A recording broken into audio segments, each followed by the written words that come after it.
Hey, Hello, Franklin. Hello, good morning. I'm so far back. What do you do? Do you read 15 newspapers a day and just, go through them and pluck out what happens to be interesting? Yes. Yes. I read. We get the print Wall Street Journal and New York Times. So I read those cover to cover. Although I can't always stomach all the articles in the Wall Street Journal, but those I read, and then like you, I get the Gotham Gazette and City and State that tend to cover newspapers I don't buy.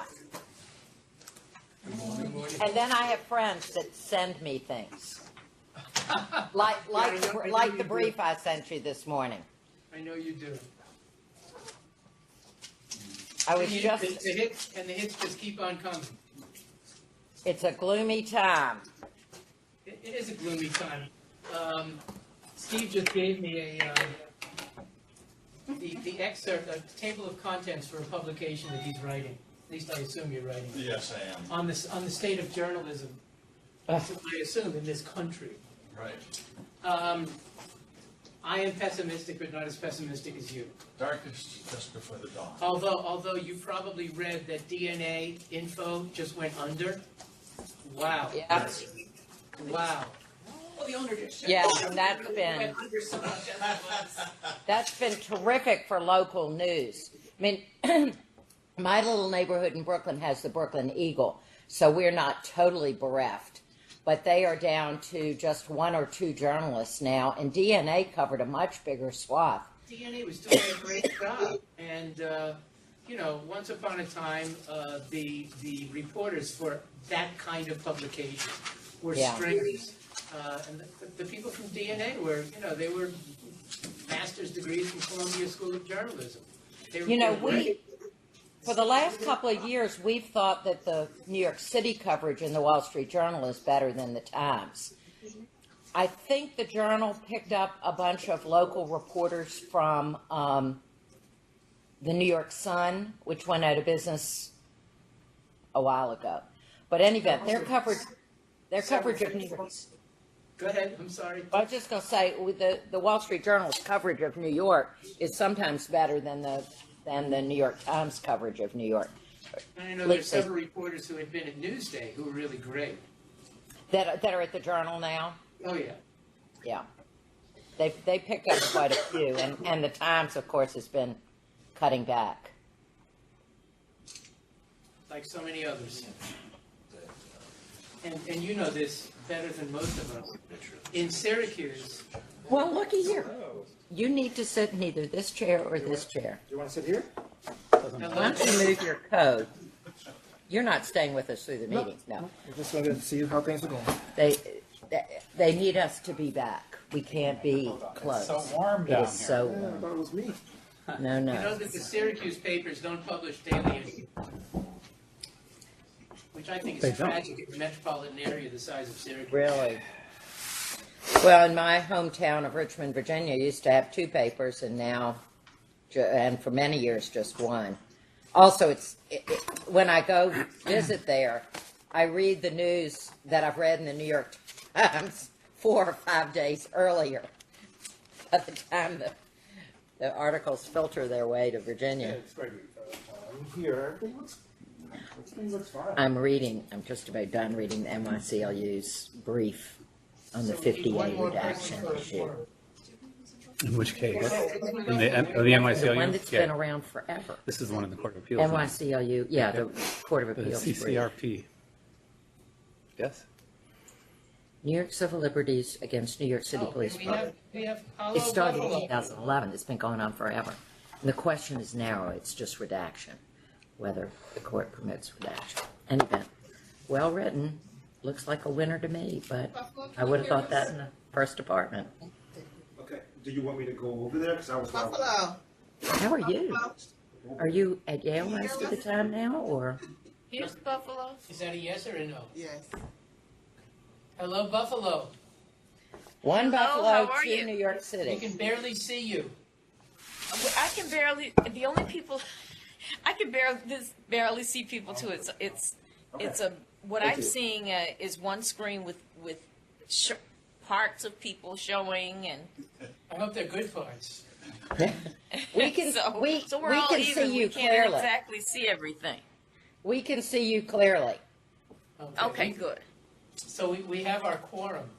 I see the two people in New York, but That's the all other, there are, so you're seeing all of them. Okay, and Albany. Now I see Albany as the main screen. Okay, now I see you guys too. Let's see Albany All as right, the now main. we Can can we see see Albany as the well. main screen? When they talk, it'll come up. It'll come up.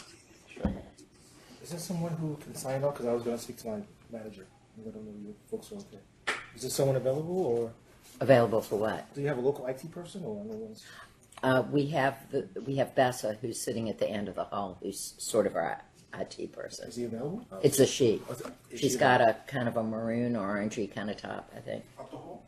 Yeah, I think she was sitting right on the other side of that door. I don't know who he is. Franklin, Okay. Franklin, Yes. let him know we have an IT person right in the room with us if he needs to talk to him. I think we're fine. Okay. I think he we was are here too. to set things up. Yeah, he was here to set things up, and I think we're good. Okay, great. Okay, Franklin, Ms. Chair, I think you should begin. Well, we don't have an agenda. Well, that's because it was clear, we'd be discussing laying the groundwork for the annual report. Absolutely, and I thought your email to us covered a lot of ground. I wish we weren't still debating 50A, and I wish we weren't still debating what's the one that went to the governor to be signed. Here's too late. Well, the other one that went to the governor is the attorney's fees bill. Well, and it hasn't. Why hasn't it gone to the governor? Well, the legislature and the governor, I suppose, work in strange and mysterious ways. And it's true, there are hundreds of bills that are passed every year, and they are sent on a piecemeal basis to the governor, I believe, based upon his request for the bills. And he hasn't requested them yet. My belief is that the legislation that passed meets his objections. But we just have to wait and see. My belief also is that if he were to veto the legislation, that he would take a lot of heat. And here's Diane Kennedy. And Diane and her colleagues would make sure that there would be a lot of heat if the governor chooses not to approve the legislation. Is there anything we can do to get it moving that way, or that's decided by a couple of men in a room? They clearly know our feelings regarding the legislation. Send the examples of why it's needed. Yeah, he is signed it. I sent to you, there have been numerous editorial comments. We have a letter from the Reporters Committee of the Freedom of the Press, which includes endorsements from news media organizations, not only in New York, but around the country. The message is clear. So should we lead with 50A again? That's Dave's belief, according to what he said to me last week. That's where I would start. Another little diatribe, Robert. Yeah, I just think things are getting worse and worse, and I'm particularly unhappy at the moment just because we've lost every single case in court, and judges now generally accept the notion that anything a policeman does is confidential. There was a ruling against Newsday in a case that's been going on for 5 years, trying to get basic information about police failures that led to the death of a woman while she was under protective orders. And they haven't been able to get anything. When Eric Gardner was killed and everybody saw it on videotape, no one could find out if the officers involved had any kind of disciplinary records. it is amazing. New York is unlike any other state. It's inexcusable, and it's feeding anger towards police. Well, and our mayor has sort of done a flip-flop where he looked like he was going to, he stated that he was going to support the repeal, I think, of 50A.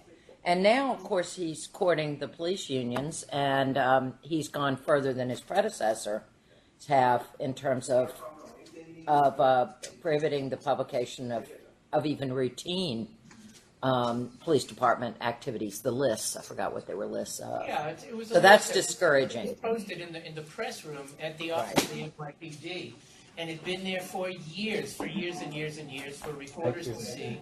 And along comes an attorney for the legal aid who asked for it, and they said no and revisited the issue. Now nobody sees it. Very discouraging. See, And- the last time when we proposed the repeal, I think it was last year, it got a lot of editorial support. It might have been 2 years ago. Every It was year, some we, movement. every year we get editorial And support. I think we should, my personal view is we should up the rhetoric this year, and the introduction should be like a series of bullet points of things that have happened in this state that are unlike any other state, and make the, to dramatize it so that, reporters or editorial writers who might want to focus on this will have examples right in front of them, including some of these ridiculous things, like stuff that was available for forever is now not available even on basic positions. The NYCLU lawsuit that, you can attend a public hearing of the CCRP in New York, but then you can't know what recommendation they make or what discipline is under. The system is crazy. And I would even tie it to the deaths of the 2 policemen in Queens, was it, that were just kind of randomly killed, to make the point that people are upset and are demanding greater police accountability because of the secrecy. And what we're going in the opposite direction in the courts of this state. And there is a link between public acceptance of police conduct and knowing the police are disciplined when they misbehave. Well, and the brief that I sent you this morning, you may have already had it, Bob, was the NYCLU's brief in the case that's been dragging on since 2011, practically my childhood, over whether it's proper for one to redact police records in order to make at least some of the facts relating to disciplinary matters public. That's just shocking to me. And they won in the lower court, and the first department reversed, and now it's up to the Court of Appeals. But to me, that's shocking. I mean, redaction is the tool, and the first department took the view involving the Civil Liberties Union and the city of Schenectady, where the Court of Appeals referred to redactions. So Yes. I don't quite know what they're arguing. That's number one. And number two, and I sent you an email to this effect. Do you believe that the Civil Complaint Review Board has the ability to assert 50A? Oh, I think they do. First of all, they do what the law department tells them to do. Oh, but that's not They- the question. Yeah, they assert 50A. They do But not produce documents. I know that they do, but 50A refers to the police department of a unit of government, and the city charter says that the CCRB is not part of the NYPD. That being Would that so, they had enough spine to assert that, but they feel constrained to honor 50A with their records. They have, even when I was chair, we did, although it wasn't as big an issue then. Well, my understanding of the current situation here is that the CCRB's proceedings are open. Yes, that's right. And the transcript of those proceedings is available to the public because it's an open hearing. But when they write a report and recommend discipline to the police chief, the police then says, well, that's our record now, it's not your record, and you can't see it. Right. And now when this new change you were mentioning earlier, they won't even post when discipline is entered against people. So you have no idea what happens. And a lot of the CCRB's records come from the police department. Of course. I mean, obviously not everything. Hospital records might not be police records, but the interesting ones have come from the police department or the police officer themselves or other police officers. So they're stonewalling on that. Dave, can I ask a favor? You mentioned bullet points regarding egregious situations. Would you mind sending them to us? Sure, I'd be happy to write some up. I wouldn't limit it to just the past year. I would do like a laundry list of, it's like, of things that just are so egregious. Even Even that the cases. your Schenectady case was it Schenectady with the police and their eggs? I mean, Yes. Yes. from the ridiculous to the outrageous, it's just. And that case is cited in the NYCLU brief. It's historic, and I anything that you could do would be helpful, and I think it should be punchy. And the memo that I sent to you started off with, how long do we bang our heads against the wall? Until the wall breaks. I don't know how flippant you would want to be in an annual report, but I think that's the kind of message that probably should be presented. I think we should highlight again the report that the staff did unless we think it's outdated, but this notion that New York is more restrictive than any other state in the country when it comes to this issue. I think that's a point that should embarrass people in the current environment of where we are. More restrictive. I agree, up the rhetoric. In other words, We already folded and said repeal or Substantially revised. revise.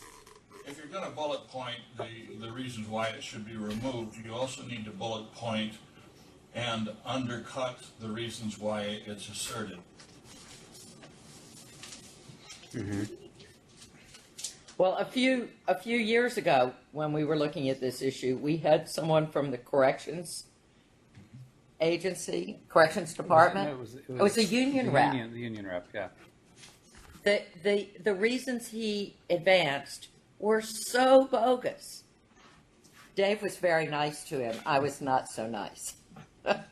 Cross-examining him on. Well, it was a legitimate presentation, but it didn't stand up to scrutiny, and that's what I'm saying is that you also want to say why the objections to it don't hold water.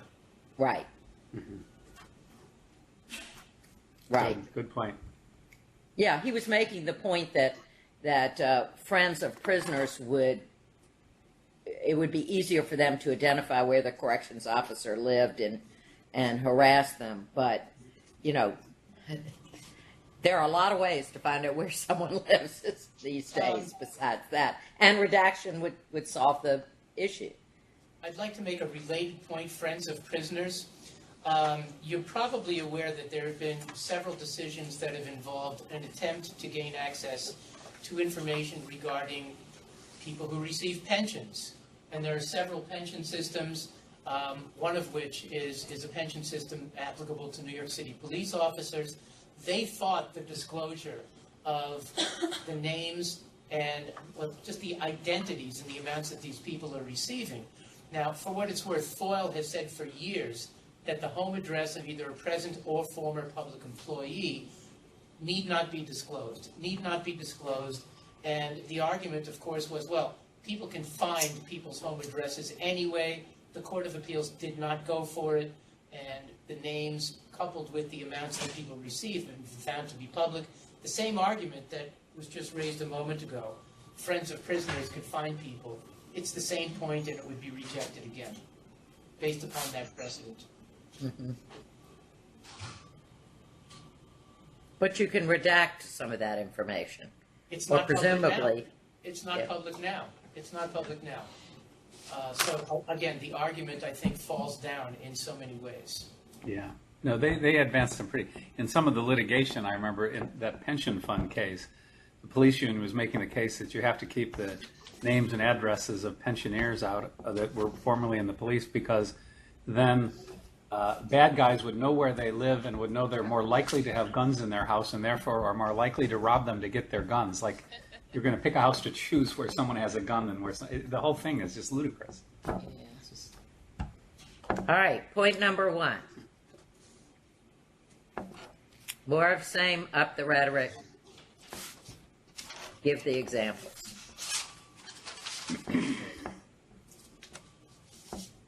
Didn't we have another ridiculous one involving costumes or something? The Brooklyn Parade in New York, where Somebody was disciplined by the blackface. I blackface. can't remember what it was, but it's the same sort of idea. But I think there were some others in. There were some where journalists were pursuing it. Maybe on Long Island. Steve, was that you? We've discussed some pretty amazing examples.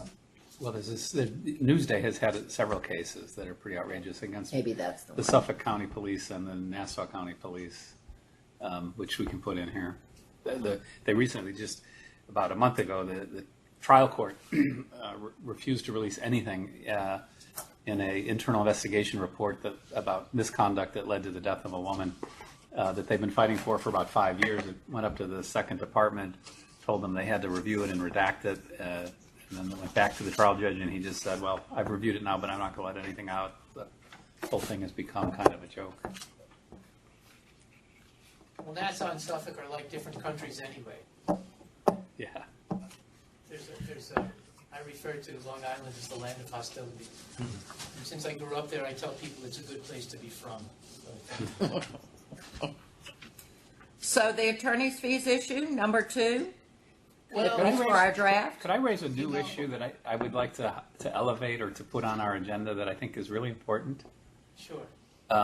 It hasn't been litigated that much in this state, but I think it's like the issue for access to information for the next 10 or 20 years, and that's algorithmic decision making. More and more and more governments are relying upon technology and algorithms to make decisions.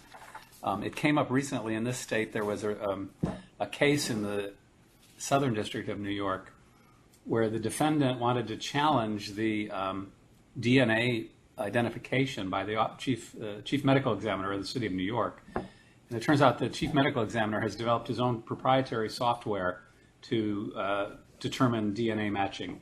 And it's a very complex and controversial approach. They claim to be able to take very small samples of mixed DNA and develop up probabilities that it came from any one person. But because they developed the technology, they take the position that it's proprietary and they can't share it, which creates a big problem for defense counsel because it's sort of like a black box, you know, that we put it in the black box and it says your client's DNA was there, but we won't tell you how we did that. Anyway, that case was resolved, and the chief medical examiner finally agreed to release it after he decided he wasn't going to use his own software anymore. He's going to go to some off-the-shelf software that a company manufactures. But that's going to create the same problem, and that's just one small example. In states where there is electronic voting, we don't have those kinds of machines here, but oftentimes the machines are, again, they're black boxes and no one can inspect the software. You go on and on and on. I think it's going to become a bigger issue. And for FOIL, the real question is the exemption for confidential commercial information, which I believe, as it's currently worded, has no public interest balance. You know, the way we do with privacy, where we're talking about an individual's privacy, we say, sure, that's a protectable interest, but in a particular case, a court has to be able to decide if it's more important for the public to know the information than to protect the privacy. And it seems to me that we need some similar safety valve when it comes to technology, that we can't let government run on black boxes that the public has no right to know, at least in key areas like voting and criminal justice. And you can go on and on. There's now software being marketed to tell judges whether someone's likely to be a flight risk and should be given bail or not. And it continues. And algorithmic transparency, I think, is the wave of the future that we should get out ahead of. And at least, whether we make a recommendation in this report, at least identify it as an issue and come up with a strategy over the next year, either to have some hearings, to encourage the legislature to do something, but to raise it as an issue that is on the horizon that should be addressed now.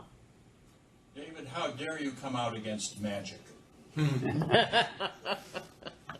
Exactly. But I think you bring up an interesting point involving the public interest. Generally speaking, there have been few instances involving FOIL in New York in which a court has created anything like an attempt to balance the interests. And generally, I think that that's okay. We look at the effect of disclosure to determine whether an exception should apply. But maybe there are circumstances, such as those that you described, where, if need be, a court should look at the public interest in disclosure as opposed to the interest in the government or even a private company in ensuring confidentiality. And we read every single day about issues involving the Russians and voting. How much do we know? How much should we know? How much can we know? How much is out there? I have no idea. But I think your suggestion, I think it has merit. Just maybe again to raise it as an issue before the legislature and suggesting that maybe some sort of public interest test would be. You're treading on very important ground, but you're also into very political ground because you're also talking about census by statistics and climate modeling that doesn't use data. Yeah, sure. And to the extent those things are being used for public policy, we should be able to check whether they're reliable or not in some way. There should be some transparency. Yeah. One thing I'll mention, this is sort of another tangent, Bob, but they might be related, and we might, under federal law last year in 2016, they amended FOIA to enact into the statute what used to be called the Janet Reno rule. When Reno was the Attorney General under under Bill Clinton, she took the position that while the FOIA exemptions are permissive, they're not mandatory. In other words, the basic framework is you have to make stuff available, but you're permitted to withhold it if you can show it's within an exemption. But the fact that you're permitted to withhold doesn't mean you have to. And so when she became Attorney General, she said the Department of Justice will not defend any agency's refusal to provide information, even when it's exempt, unless they can articulate a specific harm that would be caused by disclosure. So if it's exempt, but there's no harm from disclosure, we should disclose it. That got reversed after 9/11 when Attorney General Ashcroft was in office, largely because of their concern about terrorists getting access to information. But last year, Congress actually amended FOIA, and it's now part of the federal law. It hasn't been tested in the courts yet, to my knowledge. I haven't seen any decisions. But we might consider whether that's something that would be appropriate too, and that would be an avenue to invite judges to, if judges had to do a de novo review, not only whether it's exempt, but whether it's likely to cause harm, it would invite the kind of balancing we're talking about, potentially. Just another idea. I have an unwritten policy at the newspaper that says that there's no unwritten policy at the newspaper. The purpose is that you need to be able to have something nailed to a page in order to be able to decide whether it makes sense or whether it ought to be changed, and it sounds like an expression of that. I tend to agree with it, with what you're saying, because you need to be able to look at an idea to see whether it's worthwhile or not. You know, too, there's Court of Appeals law from 1986 indicating that New York State FOIL is permissive. We may withhold, we're not obliged to do so. And these days, there are so many instances where a request comes in and it involves, 6,000 email communications, the majority of which are absolutely innocuous. And some agencies will go through each and every one and claim the exception simply because it can, not because disclosure would create any sort of harm. And I think agencies could diminish their burdens considerably if they used, let's say, a common sense approach based upon, again, the effects of disclosure, as opposed to sticking by the possibility to withhold just because they can. I think that's a great point. Would those from state agencies disagree with that? Do you ever disclose, even though you can withhold? Occasionally. Maybe it should be more frequent, especially when the request comes in. I think it never comes up just because people don't think about it.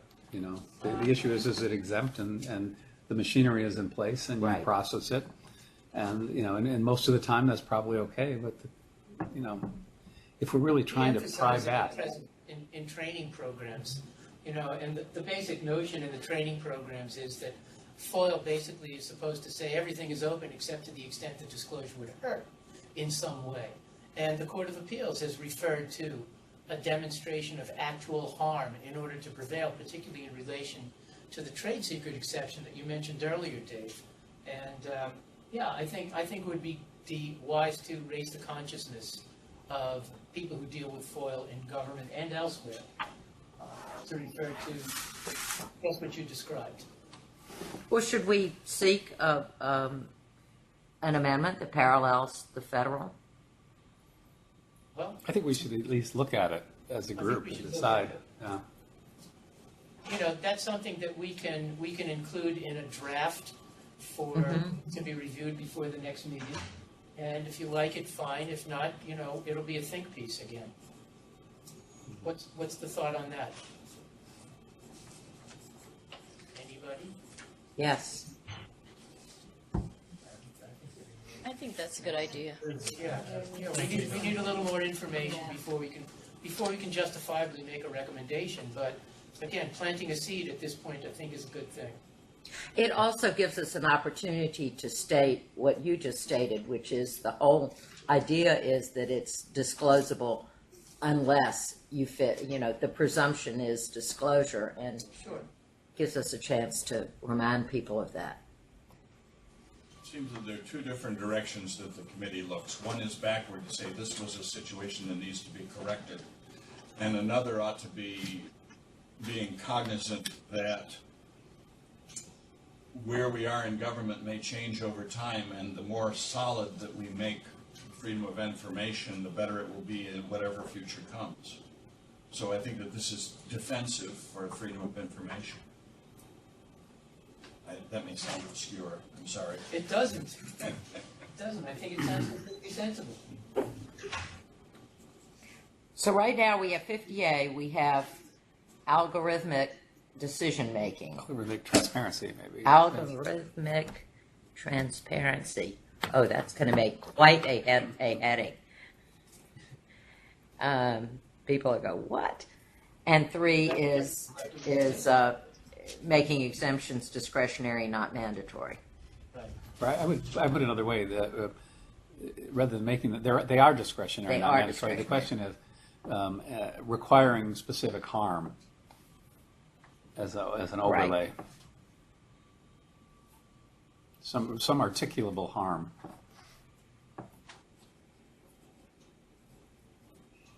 Great. Right. All right, what else was in Bob's memo?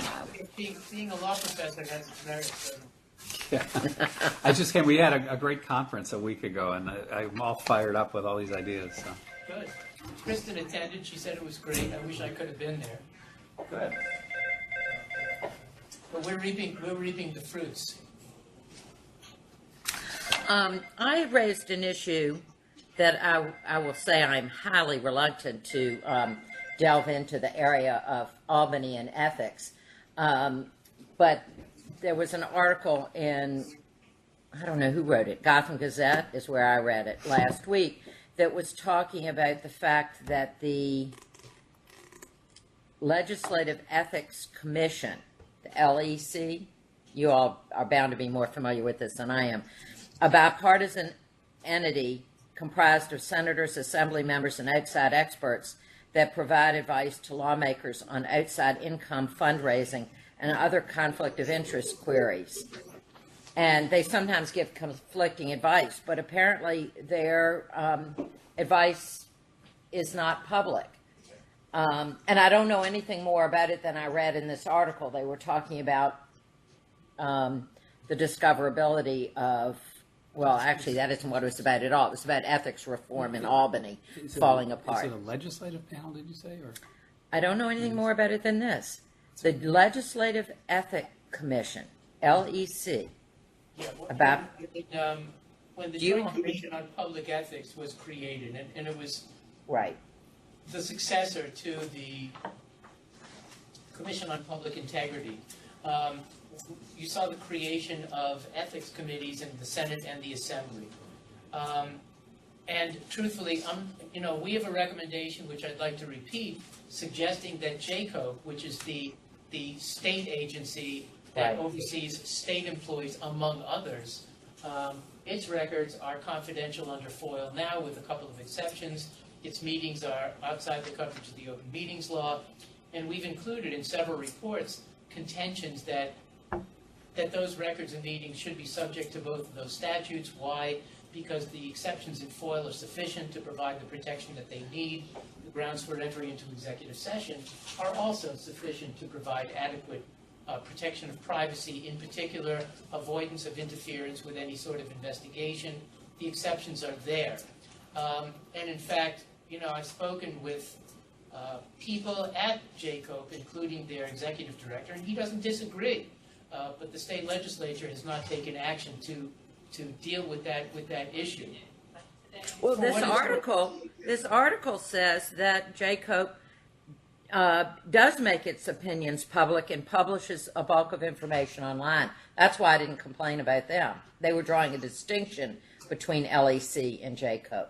They choose to do so, not because they must, but because the opinions, again, without identifying details, are prepared in order to provide guidance to others, to other state employees, and their final determinations to impose some sort of disciplinary action or a fine, that's public as well.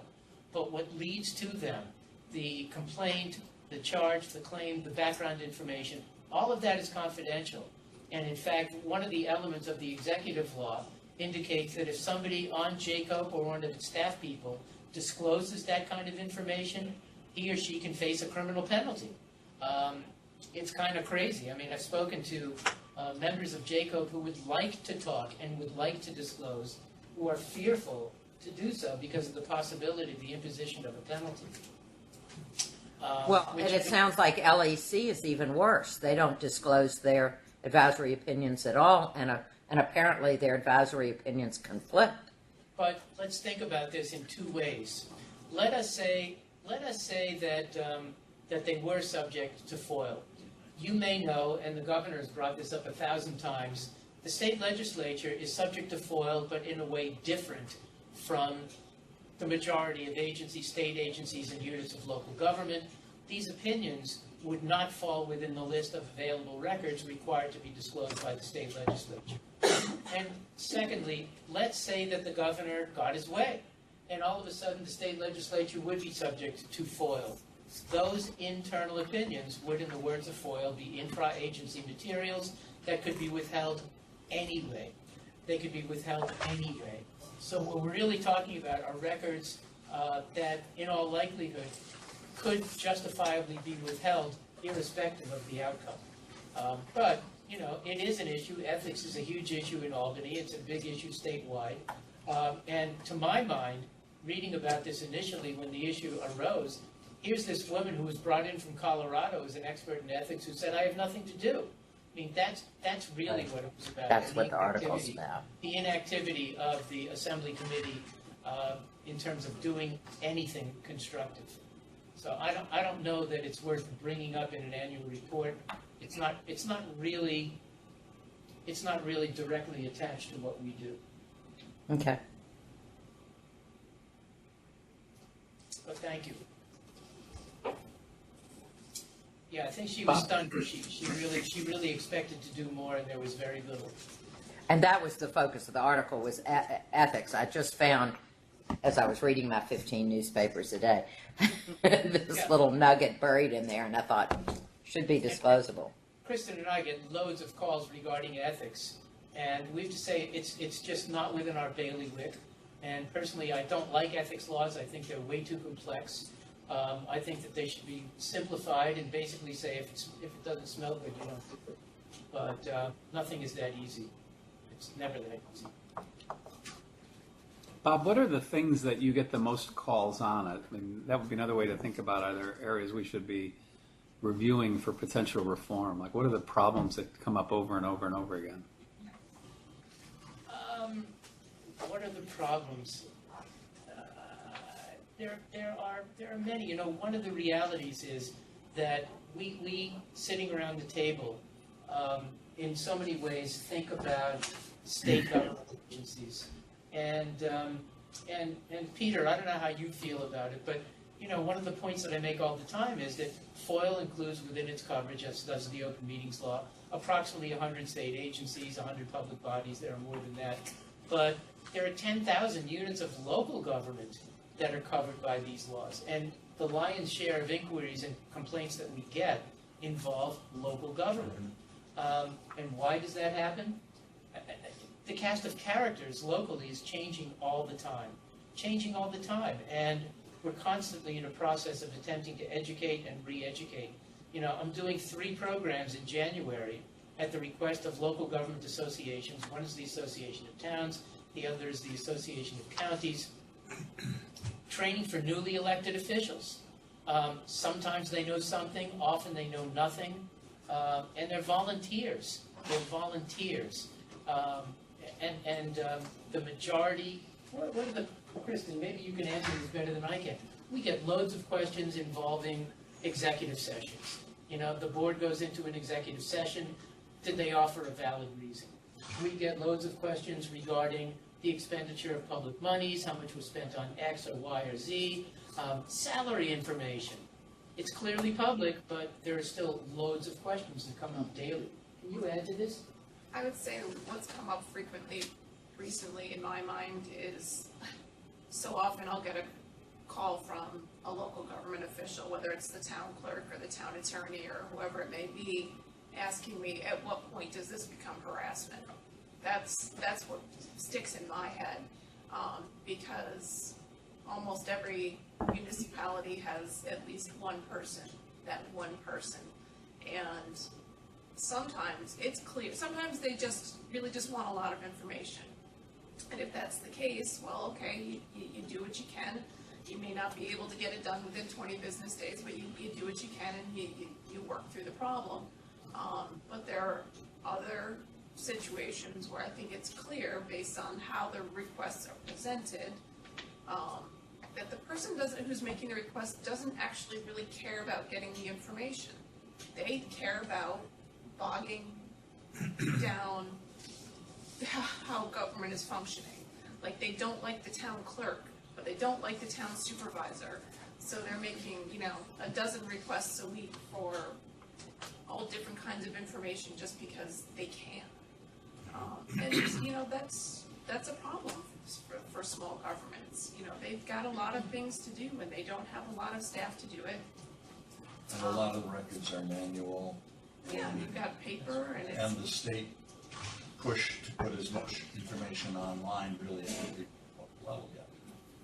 so, there's that balance where, sometimes it's, sometimes I get calls from, the town clerk and, someone has made, a fairly somewhat voluminous request and they say, oh, this is harassment. I'm like, no, it's not harassment. It's just a big request. And you need to figure out how to handle that big request. Do you have the records? How long is it going to take you to review the records? Are they clearly public? Those are the questions you need to ask yourself. But on the other hand, when you're getting dozens of requests from the same person every week, and that person is never satisfied with your production, and it seems to me, there are situations where I think that, there's rights and wrongs on both sides. Well, I'll tell you a story on the other side. May of 2016, I filed my first personal FOIA request on the mayor's office of the city of New York. I live next door to what used to be Long Island College Hospital. Through a whole lot of machinations, the property was sold to Fortis, a developer, a year and a half or so ago.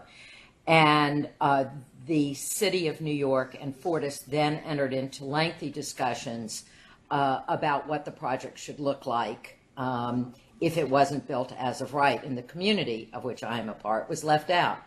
So after I heard that New York One was fishing into this area, fishing being the wrong word, investigating the friends of Bill, Jim Capolino and others who were representing Fortis, I filed some parallel requests with the mayor's office looking for communications, and I made them very specific, and I think I made 5 of them, but each one sought a different sort of category, all of which I think were subsumed under what New York One had already been seeking for several months. I got easy as pie to file online. I'm sorry, this is a long story. Very easy. Just, I cut and pasted it in, and it was all filed, and I got back responses, every day for a couple of days about how it was making progress, and then I heard nothing. And then I heard nothing, and then I heard nothing. Meanwhile, of course, because I knew better, I had kept a copy of all of my requests, but never through the rest of the process was there any way for me to access my requests, a copy of my request, if I hadn't actually kept a copy before I filed it. That's just an aside. A year later, after I've gotten a few communications on some but not all, saying we're taking more time, most without any excuse, not even the records you've requested are voluminous, not even they're manually kept. There was no excuse whatsoever. Finally, in August, meanwhile, of course, I'm watching New York One at night, and New York One is actually getting these documents. So I know that they pulled them together, and mine are a subset of them. Finally, in August, they send me about 60 pages with some redactions.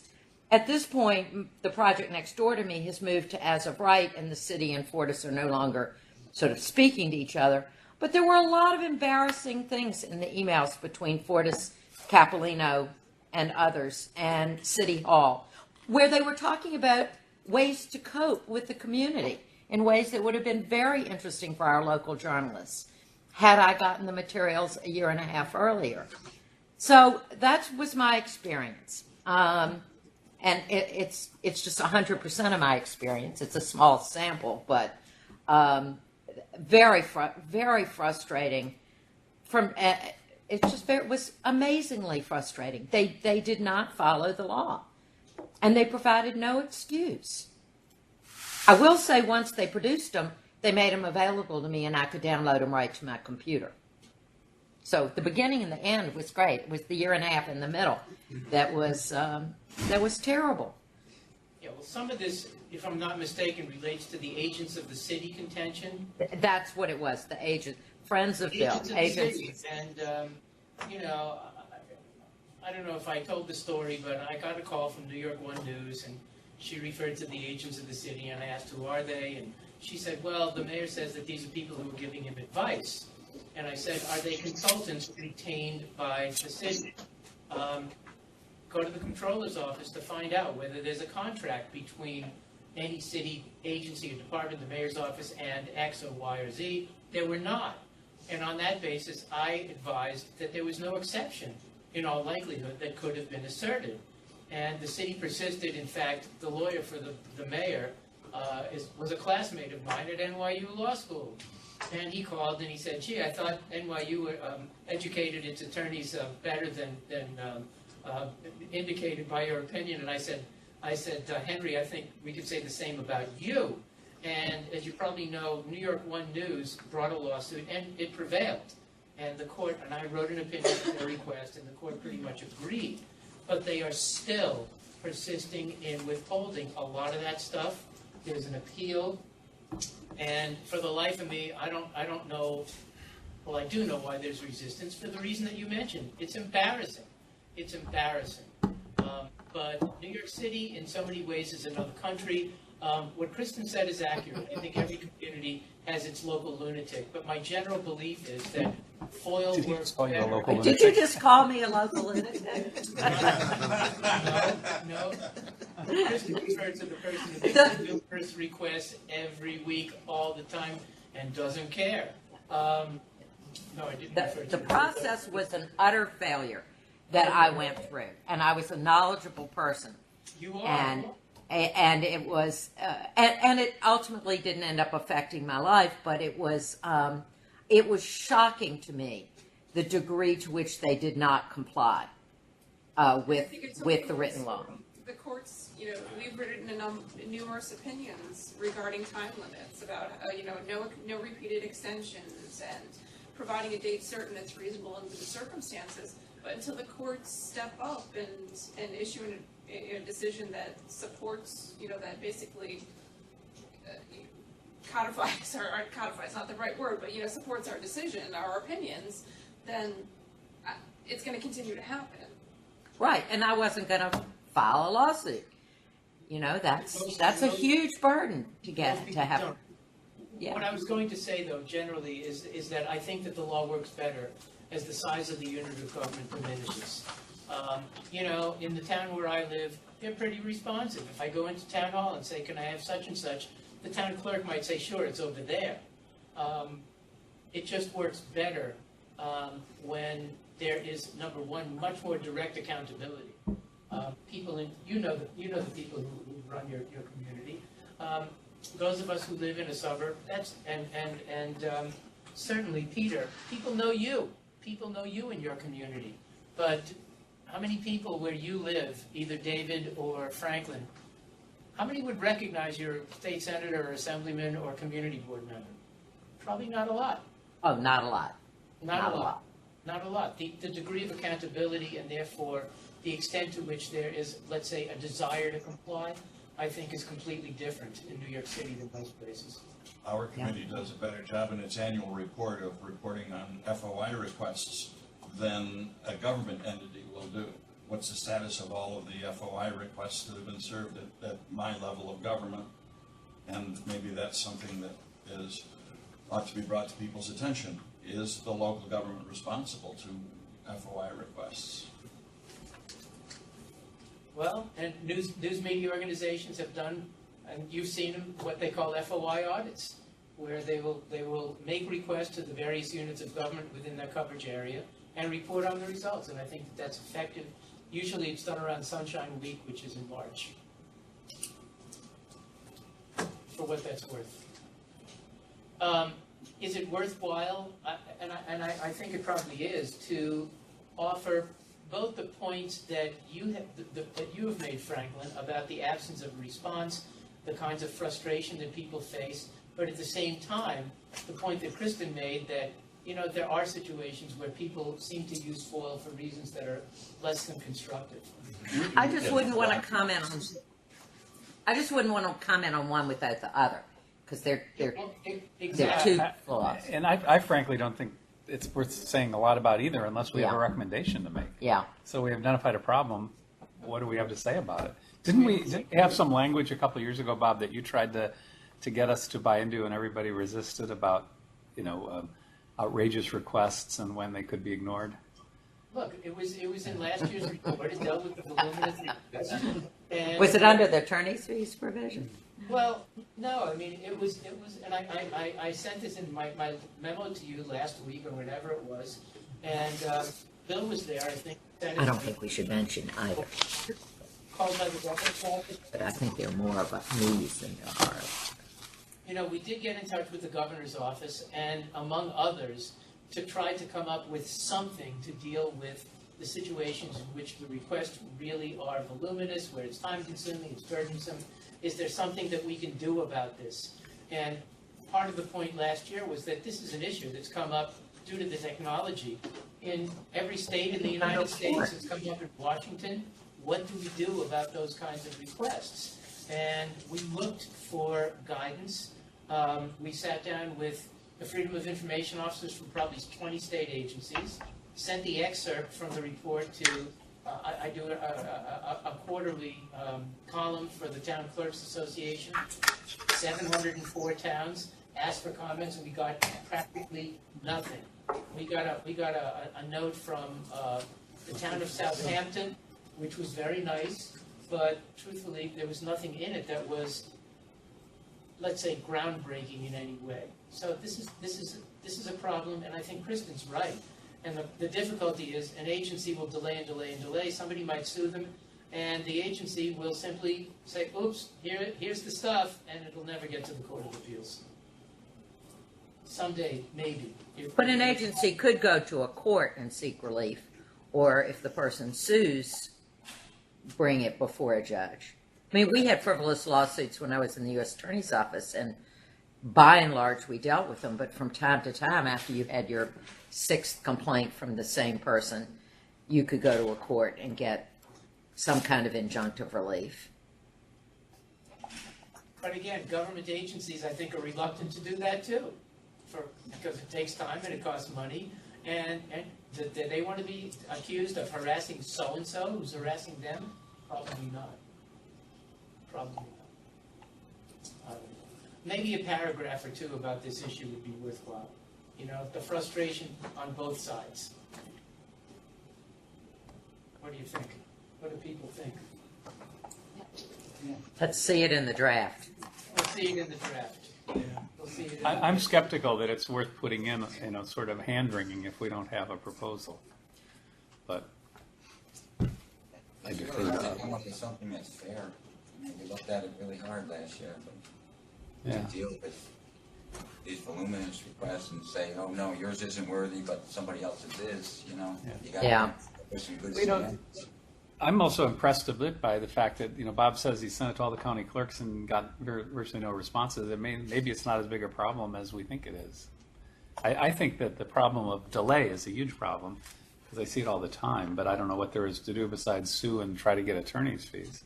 Well, again, I think the problem is greatest among state agencies, big agencies, and New York City, big Right. agencies. Yeah. Right. Yeah, at all the agencies, definitely NYPD. confirmed there's a problem when we had that meeting, but it's hard to craft some kind of resolution for it.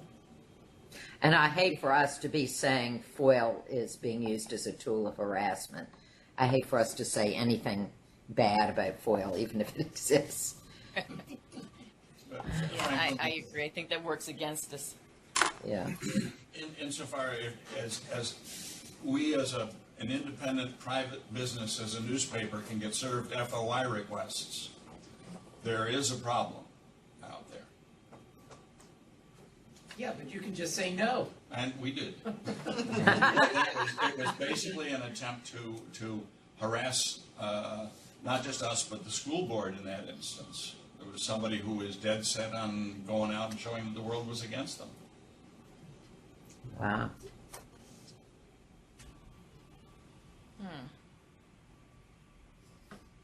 And there are Okay, well, organizations that seek to make numerous requests in order to paint government in a negative way. Some of you have read about this with, should I mention the name? Reclaim New York. Reclaim New York, which has sent requests to hundreds and hundreds of municipalities. It's an organization whose treasurer was Steve Bannon. The chairman was Mercer's. Not to become overly political about this, but their goal is not to be constructive. Their goal is to criticize government. Yeah.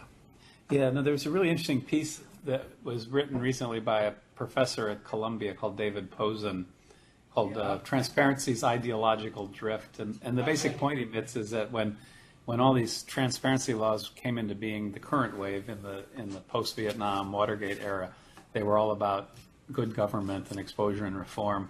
And we've gotten to a point where there's been a lot of industry capture, and that the main proponents of transparency today are people who want to limit government and cut it back and limit its effectiveness. And he uses that to make an argument that we need to have a more realistic view about transparency and recognize that there are certain limits, that at some point there's levels of transparency that make government ineffective, which is a whole different discussion, but it is a problem. It is a problem. I read the article too, and I think he's right, but I think he's right more in Washington than he would be in a small community. You know, you have in Washington, using the Federal Act, in state agencies, especially the regulatory agencies, you have what I've come to call professional users of FOIL.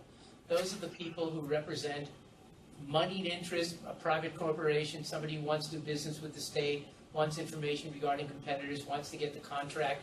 You see this at budget, you see it at OGS all the time, as opposed to the local government, where most of the requests are made by average people, average citizens who need information in relation to some element of their personal lives. It's completely different, and I think that David Posen is probably right with respect to the large federal and probably state government agencies all over the country, but wrong with respect to local government.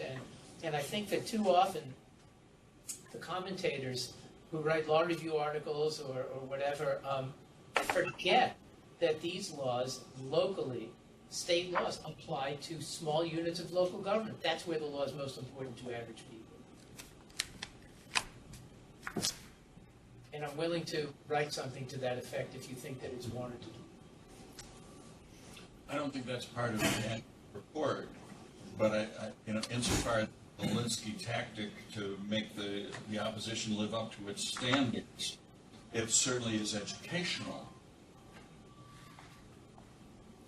But that's really a newspaper. That should be more directed not at the legislature, but at newspapers, and what newspapers consider to be news. News is what you need to know to plan your future. News is not just information. News is very specific. That's why that's why we're going to look to the open meeting held by the school board, the town board, the city council, because those are the entities that have a direct impact on people's lives. Generally speaking, we don't, sitting in Albany, we don't. But, the county legislature, the city council, the school board, they do. They do. And often their meetings are reasonably well attended. It's also why your early pre-meeting discussion about the state of newspapers in the big cities, the nationals, regionals, and the locals, it's the locals that have the best future. Absolutely. Absolutely. I think it's interesting on local government. I mean, most people, in my small community, they come to an elected official in most cases if they need information. Sure. You can go to, on a county level, to any department head, or get any information that they want. But I think what's interesting is they also know only that, they know that they can do this only because, you know, the state situations have been set up where they know that they can FOIL information if not. So it kind of empowers them to do it. But really, when they use FOIA as local government, it's more about a battery. It's hard to, you know, people will use it to just pound, you know, To make them pay. with requests. But for most cases, it's really kind of a you know, community activity to get the information from Sure it is. people that you know. Sure it is. But it empowers people to know that they can also FOIL it too. You know, so you have to give it to them, so they feel a certain freedom in asking for it as well.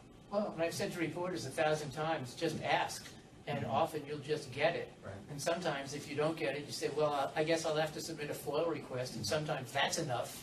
And if it's not, that's when you actually submit the FOIL request. And I think that the situation is fairly similar, again, at the local government level, where people just ask, and often they get it. Often they get it. But I also get all this, all questions all the time, you know, a reporter will call and say, you know, they're telling me I have to submit a FOIL request. It's like, yep, so? And then you. They're not asking you to, you know, jump through onerous hoops. You just basically have to, like, write down what you were asking for and submit it to the right person. I don't think it's as big of a deal as, I think, you know, some of the media sometimes make it out to be, but they're, you know, told, we're asking that you submit a FOIL request for this information. Do we have some good news because that we can include? Because it seems to me that for all that we've been dwelling on the areas in which we may be moving backwards, the trend is still toward more openness, as it should be. And it seems to me we want to portray that as information wants to be free, and here are the nasty, horrible exceptions to it. And every time I want information now, it seems like there are graphs and there are charts and there, you know, with the evolution. I mean, the evolution of technologies has made a lot of information freer than it ever was. Yeah, I'd like to find something positive to say. You asked if there's good news. I turned around to Diane Kennedy and she said, I got nothing. I think that there are a couple of things that I think of. Number one, Kristen and I are asked to do presentations and training, I think more frequently now than ever before. And people want to know, especially government associations. We hear from government associations all the time. And the training goes on all the time. If they didn't want to comply or didn't have a fear that they'd be out of compliance, they wouldn't ask. I think that that's a good thing. The other thing, and we've mentioned this 1,000 times, even though, and we've offered proposals to require it, there's generally nothing in FOIL that requires that records or other information be posted online. But agencies do it all the time. They do it all the time. Reporters, especially around Sunshine Week when they're doing their reports, will whimper and moan and fetch, for those of you who know what that means. You know, is it harder to get information now than it was 20 years ago? And in some cases, the answer may be yes. But my question is, have you been to a government agency website lately? And there's an immense amount of material that's available at people's fingertips that would have been difficult, if not impossible, to acquire not so long ago. And I think it's worthwhile to make that point too. What's good? What's good? Basically, much as Franklin wants to lead with 50A, maybe this is what you lead with, that after so many years worth of this, you've got your training and presentations, you've got your compliance, you've got your websites. Still, there's 50A. Right. That's the way I would like to posture it, is that on the whole, things are getting better, which makes this all the more egregious. Maybe we could go a little further, Bob. I just was struck by your comment that there's nothing in FOIL that requires stuff to be put online.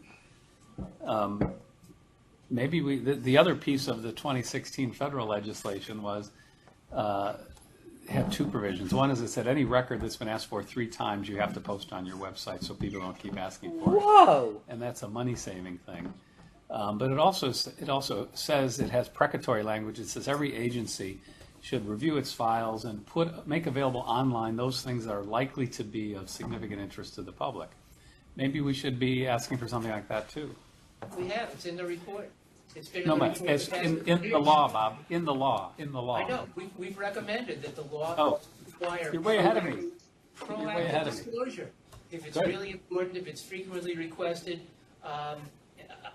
yeah, it should be made available online.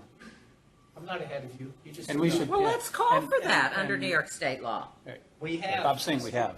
It's all right. Well, obviously, But I we think, have to Bob, if you're read gonna, our own if you reports. can write something up front about how this is moving and people are doing it, you should also stress that in the long run, it saves money.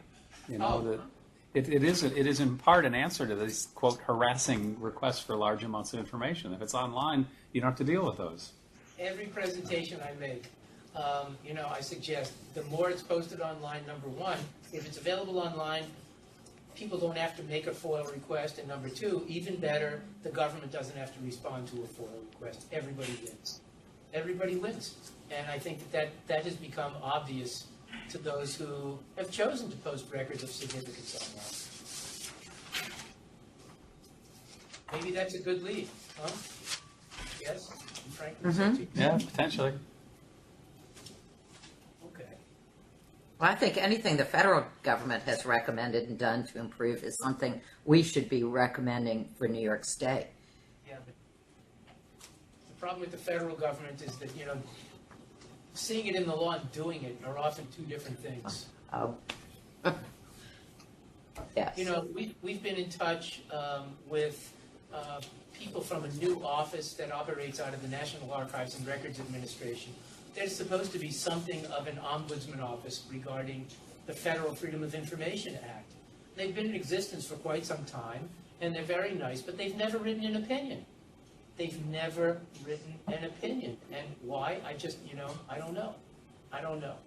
They do what they can, but, we get frustrated here because we don't have the ability to make the kind of change that we would like.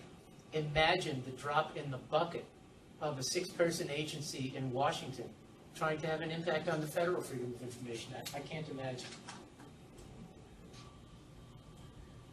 Do we want to weigh in on this issue that the NYCLU has been litigating now for 7 years on whether redactions should be permitted under 50A or at least drop a footnote in our 50A section?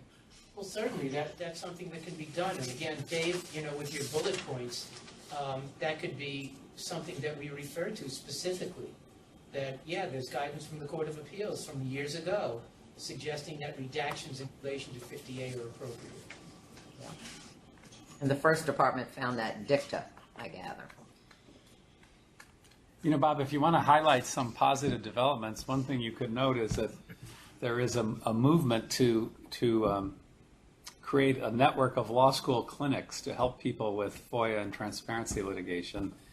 And in New York, it's being spearheaded by a public institution and a private institution. SUNY Buffalo has created a transparency clinic, and Cornell is about to create one next semester. And they're going to be part of a national network.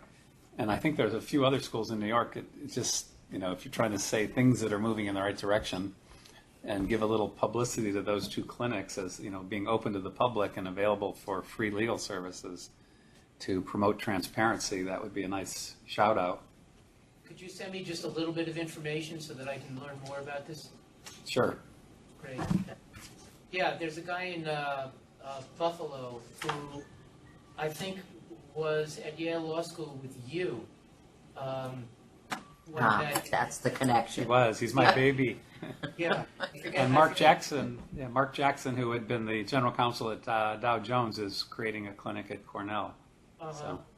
But the guy in Buffalo attended one of the presentations that I gave out there and introduced himself, and Yeah, and I did a program for SUNY Buffalo, for Buffalo Law School not terribly long ago, which was, I thought, pretty interesting because it brought together not only law students, law professors, but people from the SUNY Buffalo community and members of the public, as well as the news media. So it was, that's what I think works best, the kind of forum where you have people from government, from outside of government, the local lunatics, as well as the school board members, and everybody hears the same question and the same answer at the same time, and it helps a lot.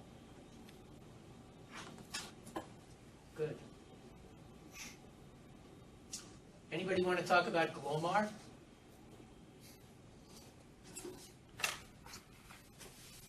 Has it been a continuing problem, or was that an aberration that the courts went that way? I don't know. It is an aberration.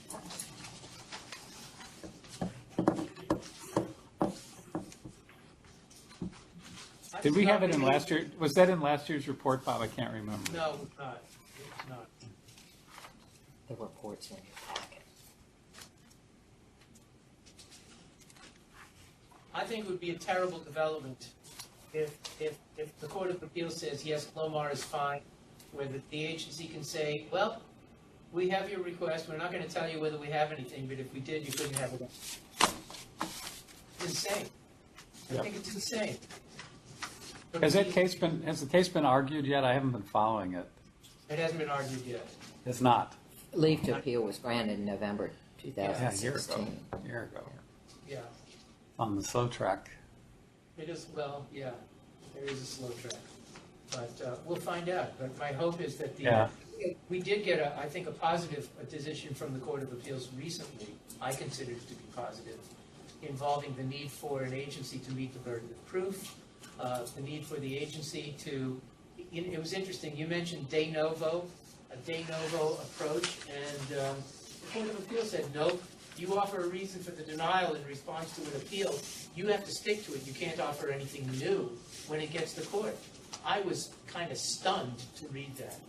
And I think that agencies, as a consequence, will have to be much more serious when they respond to appeals in asserting grounds for withholding.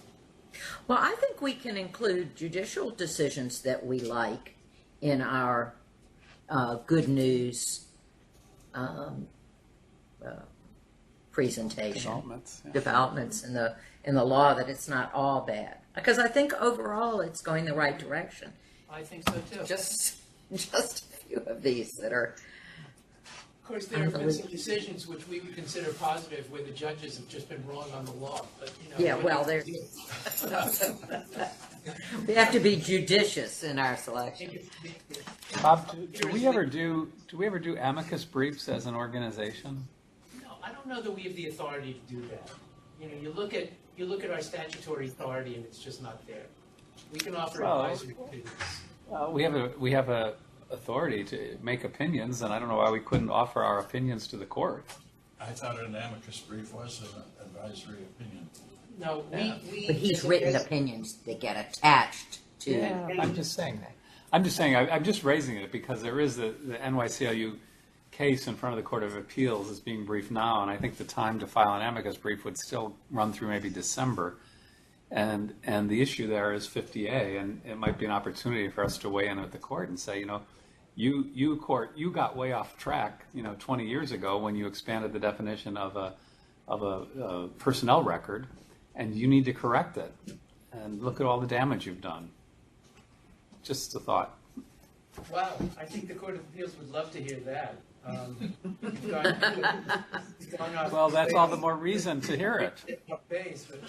Yes, because the NYCLU does not go that far. They stay with just the narrow issue and take it as a given that the 50A has been expanded beyond the litigation context. That's what it was.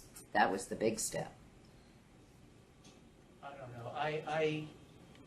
As a matter of fact, generally speaking, if we know that so-and-so is involved in litigation under FOIL, we refrain from writing an advisory opinion because we don't think that it's fair. The other point is that and Really? if you go to the website, Really? Wait. Really? We don't write opinions when someone's in litigation? I thought we did that all the time. No, we write. I know a lot opinions of clients who've written you saying, I lost and I want to, and they write you as a predicate to going to litigation. as a predicate to going into litigation, that's right. And the other reality is that we have thousands of opinions that are available on our website now. It's like a FOIL law library, and people use them. They use them all the time. They use them all the time. Before they get into court, they use them, they attach them as exhibits when they do initiate litigation. It's all there. It's all there. We've written opinions that relate to the Glomar situation. They're there for the taking. They're there for the taking. There are often the courts referred to opinions that we wrote years ago that we never dreamed would be included within as a reference in a judicial decision.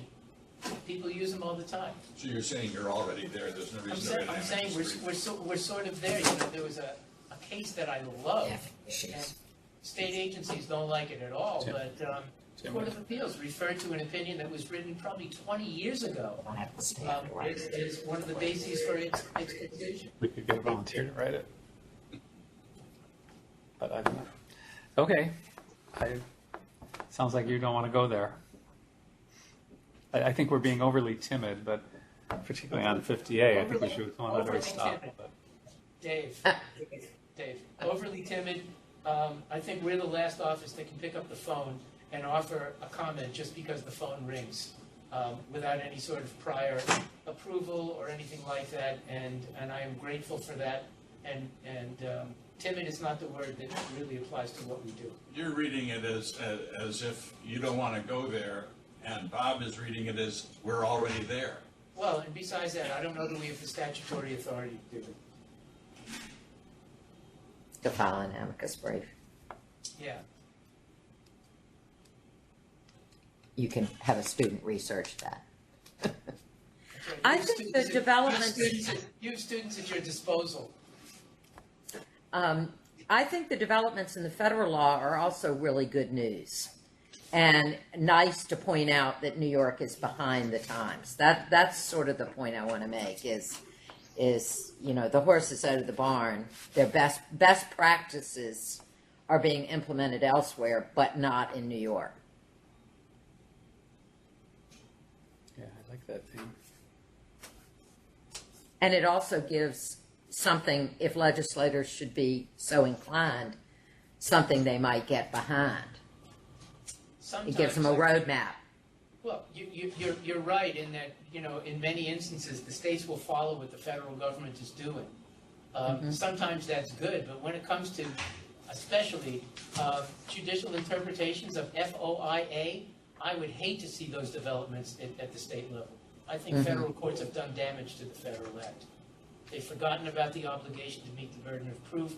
The Glomar decision from years ago is, what were they smoking? That's one of my questions. Sorry. Glomar, privacy. The federal courts have been insane, in my opinion, regarding privacy. Our courts have been so much better.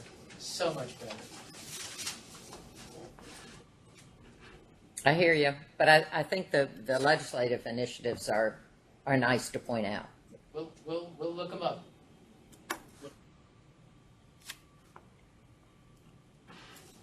When do we meet again? Well, when do you want to meet again? December 4th. I would certainly I want to put together a draft, and I think my suggestion in the little memo that we include the proposals made in the past, because they continue to have merit. That's up to you, but I think I would include them in a draft report. And hardly anything has fallen off our plate. and December 4th. At 10:30, sorry. December 4th at 10:30 might be a good date for many people. A week from right now, I'll be in the airport at Dulles on my way to Africa. I think people know about that. Yeah, looks as though Amy does not. Yeah. This is real, huh? Yes, I have all my shots. This is, and there's a degree, speaking about the federal government, This is the International Conference on Public Administration. And, 25 years ago, certainly the United States would have been at the forefront of something like that. There were several situations where the State Department would send me here or there to share. And the invitation came from a university in China, which tells us that the Chinese are taking over and filling the void left in so many ways by the government of the United States. I think so, anyway. I think so. You look at the program, it is replete with, I think I'm going to find mostly West Africans and Chinese at this conference. We'll see. I'll report back. But it's exciting. Never in my life did I dream I'd be going to Africa to do something like this. Oh my God.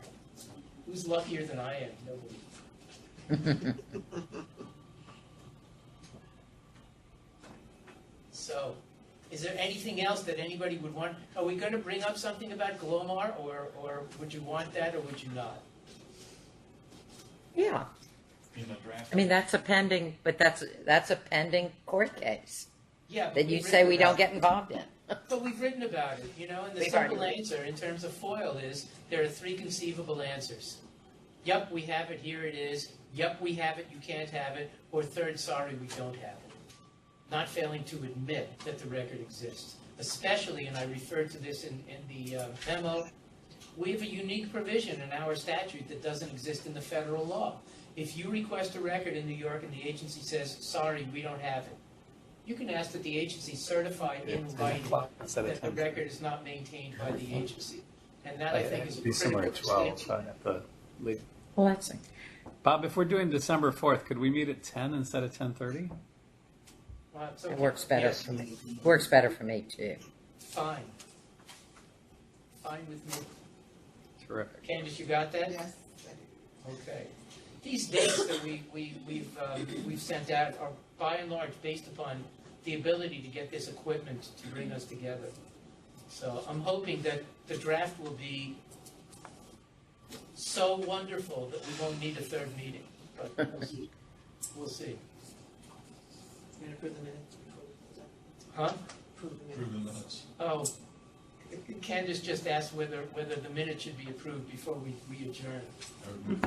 And we know that's not required because we've taken your class. I refer to it as the approval of minutes myth. Steve introduced the motion to approve them. Any objections? Sales for want of a second. That's Robert's rules, which is not law. No objection. No objection. Serious? If you abstain, we can't do it. You said we don't have to. We don't have. So how many do we have? We have. You have no objection to? No objection. We have 1, 2, 3. New I don't York think City, they have no objection. objection. And Buffalo, no objection to? Gene? No problem with it. All right. So we approve them? So it goes 6-0 with 1 abstention. All right. Thank you. Speaking What's of the abstention? where I'm headed in a very short period of time, I am going to the grandparents' lunch at my granddaughter's elementary. You're going where? To the grandparents' lunch at my granddaughter's elementary school. Oh, Franklin, could it get better than that? it doesn't. It It doesn't. doesn't. It doesn't. Have fun. No, we bring our own. I'm not there yet, but The it kids- doesn't get better than that. The kids make the food. Bye, everybody. Thank you so much. Thank you. Bye-bye. Bye. Thank you. Well, that was good. I suppose that. I think so. I think so. Good stuff. Good stuff.